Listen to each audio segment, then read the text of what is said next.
What is up, guys? This is Pinzo back with another video today. As you can see, guys, I've got something a bit new for you guys today. So this is going to be similar to the guide videos that I've just been bringing out for you guys. However, this is not going to be a guide on a specific game, but rather a guide to the Paragon 2 scene in the whole. So this is going to be a general overview of what the Paragon 2 projects are, what each of them are sort of like, and when you can hopefully expect to be able to play these games. Now, the gameplay you see in the back is going to be all Fault gameplay, as that's one of the ones that I have played and had a chance to record. So, yeah, any gameplay you see will be from Fault. However, it will be Fault in December. 6 months ago is the gameplay you are seeing. So, don't hold anything you're seeing too accountable as to what Paragon 2 projects will look like right now. Now, the first game that I'm going to give just a bit of a shout out to is going to be Core. Now, Core was one of the first Paragon 2 projects to surface shortly after Paragon had been closed down. However, just about 8 months ago, Core shut down. They are completely off the map. I don't think they've had any statements released since their initial shutdown, and their game is not being developed any further. They were one of the first to kind of pioneer this next step of Paragon. However, it does not appear that they will make it to the next step of Paragon. So just a quick mention of that one so that you guys don't think I forgot that one before we get into the main 3 Paragon successors. Now, the first of these Paragon 2 projects that I'm going to be talking about is going to be the first playable one, and that's going to be Overprime. Now, Overprime has been out for a while under a different name, and now they are playable as Overprime from a Korean studio. And the main thing about Overprime is that it's playable. Now, the main downside to Overprime is the way that you download and patch it, which is manually. To do so, you go onto their website or onto their Discord server and download a zip file and extract all the info from this zip file, and that's how you download the game. Feels super weird. Personally, my antivirus blocked it. So I don't know if that's a trouble that lots of people have, but that was me personally. I had to manually allow it to be downloaded because my antivirus did not like it. When they release patches, you go in and download the patch folder and have to run it yourself. And everyone in your lobby has to make sure this is done so that the game will run correctly for everyone. And on the topic of lobbies, there are no servers. Now, this is a game run strictly on peer-to-peer connection. To me, I hate this. This is the one reason that I have not been playing Overprime for the last 3 months, is because I cannot stand peer-to-peer connection. The way you connect to a lobby is when you launch Overprime, you type in someone's IP address to connect to their lobby. Now, if you want to host, this means you're giving out your IP address to random people on the internet.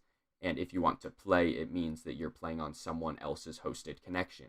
What this means is that one person in the lobby, the host, will be on 0 ping, while everyone else is on ping based on their connection to the host. This gives one team a pretty large advantage in comparison to everyone else, and it doesn't feel very good to play that, in my opinion. However, the game itself is using most of Paragon's assets, Paragon's map, all of Paragon's characters. It does feel a lot like Paragon. However, I did not personally enjoy it because of the odd way of downloading and that having to connect peer-to-peer connection. If neither of those things bother you, then by all means, Overprime is playable right now. You can go download it and have fun. The next one that we have is Fault. So, I have played Fault, I have streamed Fault, there is Fault on my channel. I personally very much enjoyed Fault. However, I would like to state that I have not played Fault since February. The last open alpha weekend that they had was in February, and I did not have a lot of time to play it in February. The last time that I played a lot of it was in December. All of the opinions that I have of Fault are very old opinions. Do not take them with a grain of salt, please, because I do not have very, very up-to-date information on Fault. However, the information that I do have is the item system is more similar to Smite than League of Legends, in my opinion. Now, I don't have a whole lot of League experience, but the items are built up from similar trees. You build bottom to top, rather than in League of Legends, you kind of build from many items building into one. I personally like this. I'm a Smite player, not a League player, so this feels good to me. If you're a League player, item system might take some time to adjust. As far as upsides go, it feels very good. When I played it, it was smooth. This was 6 months ago that it was smooth. I can't imagine what it's like now. With that, they supposedly have an early access, and if you hear me refer to early access as EA, just know that that's what I mean by that. Supposedly they have EA ready in late June or early July. As of recording, it is June 28th, so I'm going to assume that it's not going to be late June that this Vault EA is going to be ready. I'm going to assume early July, and early July has a lot of leeway. That could be through the 10th, that could be through the 14th. We have not heard anything from the folks over at Strange Matter Studios, so we don't know exactly when it will be coming. Hopefully it will be coming by mid-July. I would love to have a more stable, playable version of Vault. I did really enjoy it. They're adding lots of new characters. They have lots of work going on. You can see all of that on their websites. They have a great roadmap laid out, so I think Vault will probably be the first playable Paragon 2 project that I would recommend. But with that said, let's move on to the third project. And last but not least, we have Predecessor. Now, Predecessor is a game by Omeda Studios. I don't know exactly how they pronounce that. But anyways, this is a game that they were silent about for a while. They released a statement saying that their game would be ready when they had it ready. They were not going to bait us with updates, making us follow the game constantly. They are going to develop it and do their jobs, and then release it when it's ready. Now, I personally like this. It means they're not trying to bait you in for money or anything like that. They're just saying the game will be out when it will be out. Stop begging for it, basically. And then about a week ago, they invited a bunch of content creators to playtest their version of the game. Now, this is a really big step. This means that they have something that's playable that they are willing to show big content creators. Now, unfortunately, these content creators were not able to record or show any of their gameplay, which makes sense for an internal test like this. And if you want to hear more about this specific internal test, there will be a link to Britic HD's video in the comments below. He talks for a while about how he liked the playtest and all that kind of stuff. If you want to see more in depth about Predecessor, I will have that link in the description below for you guys. However, what I can tell you about Predecessor is, number one, first and foremost, the map is V41 Monolith.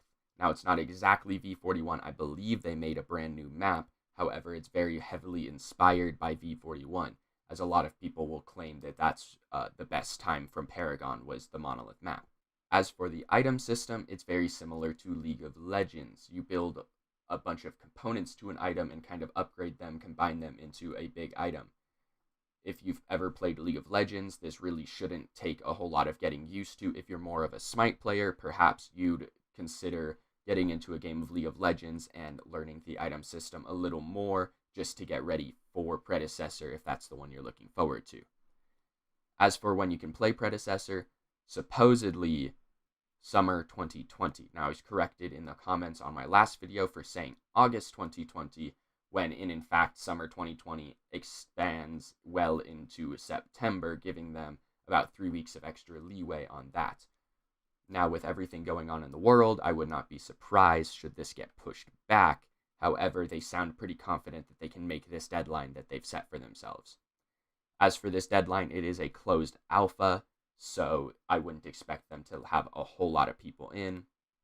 I would just hope that if I could get in, I could make content on it. If I can't, I will keep making some of these information type videos that I can make without actually having to play the games firsthand. I can still make news updates videos, stuff like that.